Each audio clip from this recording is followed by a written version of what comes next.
வாங்க மகளே என் மருமகளே எனக்கு ரியாக்ஷன் வீடியோக்குள்ள போயிடலாம். அதுல முடிஞ்சுக்க ஒரு மஞ்சக்கிழங்கு அப்பசு குண்டு இதுல காசு பவளம் எல்லாம் சேர்த்து கட்ட துளசியும் அந்த தாலியில் கோத்து போட இது மாதிரி பவளம் குண்டு மணி இதெல்லாம் தேவையே, அதை எங்கே போய் வாங்குறதுன்னு யோசிக்கிறாங்க. நான் அதெல்லாம் வாங்குறது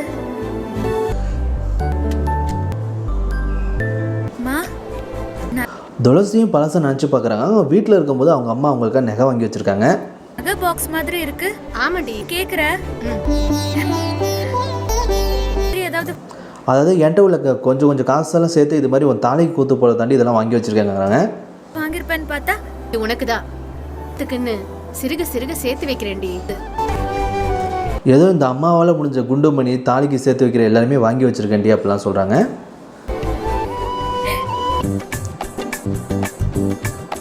அதெல்லாம் நினச்சி பார்த்துட்டு நம்ம துளசி உடனே அவங்க அம்மா வீட்டுக்கு போயிட்டு அதை நம்ம எடுத்துக்கலாம் அப்படின்னு சொல்லி யோசிக்கிறாங்க. பஞ்சர் ஆயிடுச்சு மாத்தி கையில் அடிபட்டுருச்சுமா, வீட்டுக்கு போயிடலாம். அது துளசி ஏண்டி இன்றைக்கி காலேஜ் போகலன்னு அவங்க அம்மா கேட்குறாங்க. இது மாதிரி போகிற வழியில வண்டி பஞ்சர் ஆகிடுச்சுமா, இது மாதிரி சின்ன தம்பிக்கு லைட்டாக அடிபட்டுருச்சுங்கிறாங்க. ஆமா, இப்போ அந்த தம்பிக்கு எப்படி இருக்கு துளசி? டாச்சுமா எனக்கு ஒரு உதவி பண்ணுறியா? என்னடி? நீ என் கல்யாணத்துக்குன்னு கொஞ்சம் நகை சேர்த்து வச்சிருந்தல்ல, அது துளசி அவங்க அம்மாட்ட போயிட்டு முன்னாடியே எனக்கு காட்டில் நம்ம அந்த நகையை எனக்கு கொஞ்சம் கொடுக்குறியாங்கிறாங்க. அது கேட்டு அவங்களே ஷாக் ஆகுறாங்க. போக்க மாங்காய் காசு குண்டு எனக்கு இப்போ கொடுக்குறியா? உனக்கு எதுக்குடி துளசி? இப்போ சித்தர் சொன்ன மாதிரி நம்ம துளசியும் அந்த தாலியில் கொத்த குண்டுமணி அதெல்லாம் கேட்டோன்னே ஒருவேளை சித்தர் சொன்ன மாதிரி உனக்கு ஏதாச்சும் கல்யாணம் ஆகிடுச்சான்னு கேட்குறாங்க. உன் மனசு ஏதாவது மாறி நான் பண்ணிக்கிறியா? பொண்ணு ஒருத்தி லவ் பண்ணி கல்யாணம் பண்ணிக்கிட்டாமா, அவளுக்கு இது அதாவது கூட படித்த ஒரு ஃப்ரெண்டு ஒருத்தி இது மாதிரி கல்யாணம் பண்ணிட்டாமா, அவளுக்கு கொடுக்க தான் நான் கேட்குறேங்கிறாங்க. அதை கேட்டு அவங்க அம்மா அதிர்ச்சி அடைகிறாங்க. இது கொடுக்கலான்னு தோணுச்சு, அதுக்கு தாருமே இல்லைம்மா. 10 மா சிறுக சிறுக சேர்த்து வச்சு நான் உனக்குன்னு வாங்கி என்னடி சொல்கிறேன், இது மாதிரி உனக்குன்னு கேட்டால் கூட தரலாம், இது மாதிரி யாருக்கோ கேட்குறேன், நான் எப்படி கொடுப்பேன், கொடுக்க மாட்டேங்கிறாங்க. வச்ச நகை யாருக்கோ தானம் நாளைக்கு திருப்பி அவ நமக்கு கொடுத்துட்டு வராது. இதுல ஒன்றும் இது உனக்காக நான் சேர்த்து வச்சுருக்கேன், அடுத்தவங்களுக்காக என்னால் கொடுக்க வைக்காது அப்படிலாம் பார்த்தீங்கன்னா சொல்லி திட்டுறாங்க. நாம அம்பிட்டு வசதியா ஒன்றும் இல்லை. நீ இப்போ இந்த காசு குண்டெல்லாம் கொடுமா, என் ஃப்ரெண்ட் அது என்னைக்கு இருந்தாலும் உனக்கு தான் சேரணும். துளசியோட அம்மாவும் கண்டிஷனாக பார்த்தீங்கன்னா அது உனக்கு சேர வேண்டியது, வேறு யாருக்கும் என்னால் கொடுக்க வைக்காத, அதெல்லாம் வேணாம் அப்படின்னு சொல்கிறாங்க. வேற யாருக்கும் நான் அதை கொடுக்க மாட்டேன். என் கழுத்துல இருக்கிற தாலியில கோக்குதாமா அம்மா நீ அதை கொடுத்தாலும் நீ நினச்ச மாதிரி என் கழுத்தில் தாலியில் தாம்மா கோக்க போகிறேன், நீ கொடுமா அப்படின்னு சொல்லி மனசுலேயே யோசிக்கிறாங்க.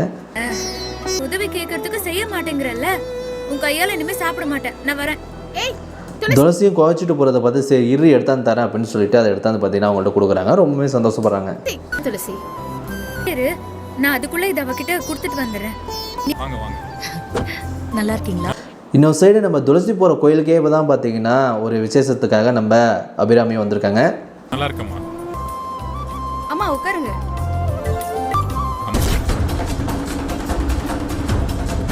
கரெக்டாக பார்த்தீங்கன்னா அங்கே சேர் போட்டு உட்காந்துருக்காங்க. ஆனால் மக்கள் எல்லாம் மறைச்சிட்டதுனால பார்த்தீங்கன்னா அபிராமி இவங்களும் பார்க்கல அவங்களும் பார்க்கல.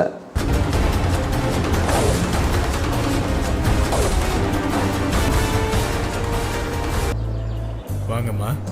நம்ம துளசி ஆகிட்ட வந்து இது மாதிரி இதெல்லாம் சாமிகிட்ட வச்சு பூஜை பண்ணி கொடுங்க, தாலியில் கொடுத்து போடணும் அப்படிங்கிறாங்க. இதெல்லாம் சாமி கிட்ட வச்சு பூஜை பண்ணி கொடுக்குறீங்களா? சரிம்மா கொடுங்க. வந்திருக்கீங்களா? தாலி எங்கம்மா? அந்த ஐயரும் பார்த்தீங்கன்னா துளசி தனியாக வந்ததை பார்த்து என்னம்மா நீங்கள் ஒண்டியும் வந்திருக்கீங்க, உங்கள் கூட வேறு யாரும் உங்கள் ஹஸ்பண்ட்லாம் வரலையான்னு கேட்குறாங்க. மட்டும்தான் வந்தேன். ஆத்தனார் தான் இந்த தாலி குண்டு எல்லாத்தையும் தாலி. நான் இப்போ கொஞ்சம் பிரச்சனையில் இருக்கேன் சாமி, அதாவது என் பிரச்சனை எல்லாம் சாமிக்கு தெரியும், நீங்கள் பூஜை மட்டும் பண்ணி கொடுங்க, நானே கொத்துக்கிறேன் அப்படிலாம் சொல்கிறாங்க. கயிறில் கொக்குற சடங்கு செய்வாங்க இல்லை செய்வாங்க. சூழ்நிலை அப்படி இருக்குங்க ஐயா, நீங்கள் வேற எதுவும் கேட்காதீங்க, பண்ணி கொடுங்க. சரிம்மா அப்படின்னு சொல்லிட்டு பார்த்தீங்கன்னா நம்ம துளசி கேட்ட மாதிரியே போயிட்டு அந்த ஐயரும் பார்த்தீங்கன்னா அந்த தாலியை வச்சு பார்த்தீங்கன்னா சாமிகிட்ட பூஜை பண்ணி தராங்க. சரிம்மா. நீ தான் இந்த தாலியை எனக்கு நிலைக்கு வைக்கணும். சின்ன தம்பியோட அம்மு இது மாதிரி நான் தான் தெரிஞ்ச பிறகு சின்ன தம்பி என்னை விட்டு விலகி போகக்கூடாது, அவன் புரிஞ்சுக்கிட்டு என் கூட சேர்ந்து வாழணும் அப்படிலாம் சாமிகிட்ட வேண்டிக்கிறாங்க. நான் தானே தெரிஞ்சதும் நீ தான் சரி பண்ணணும்.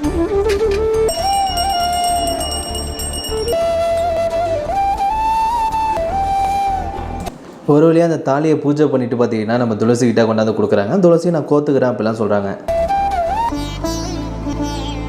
கயிறில் முடிஞ்சு நீயே கழுத்தில் கட்டிக்கிட்டு கழுத்தில் இருக்கிற தாலியை கட்டி இந்த பால் கட்டிக்கலாமா? சரிங்க ஐயா.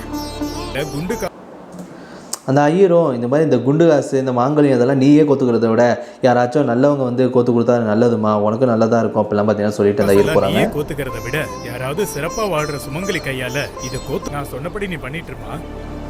யாராவது சுமங்கலி இருந்தா பார்த்து அழைச்சிட்டு வரமா. சரி ஐயரும் பார்த்தீங்கன்னா நீ இங்கே அந்த தாலியில் உள்ளதை கோத்துட்டுருமா, நான் போயிட்டு சுமங்கலி யாராச்சும் இருந்தால் நான் பார்த்து அழைச்சிட்டு வரேன் அப்படின்னு சொல்லிட்டாங்க. இது போகிறாங்க. சரி அதுங்களாம்மா இப்போ ஆரம்பிச்சிடலாங்கம்மா. மாப்பிள்ளை வீட்டில் கொஞ்சம் லேட் பண்ணுறாங்கம்மா. கரெக்டாக அந்த ஐயரும் வந்து பார்த்தீங்கன்னா நம்ம அபிராமியை தான் பார்த்தீங்கன்னா கூப்பிட போகிறாங்க. வரட்டும், நீங்க எதி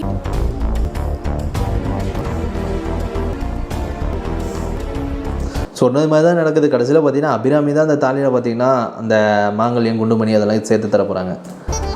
இதுக்கு அம்மா வயசுலயும் இருக்காங்க. இவங்க ஆசீர்வாதம் பண்ணா நல்லா இருக்கும்னு நினைக்கிறேன்.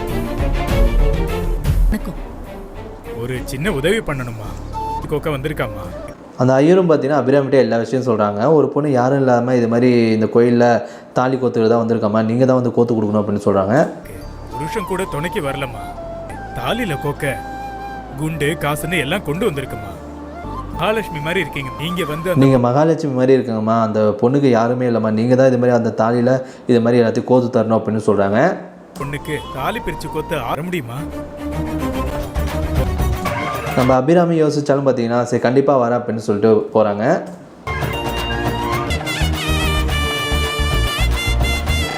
இதோட இந்த எபிசோட் முடியுது. ஒரு வழியாக பார்த்தீங்கன்னா துளசி நஞ்ச மாதிரி அவங்க மாமியாரே தான் பார்த்தீங்கன்னா அவங்களுக்கு தாலி கோத்து தராங்க. இந்த எபிசோட் பற்றி என்ன நினைக்கிறேன்னு கமெண்ட் பண்ணுங்கள், லைக் பண்ணுங்கள்.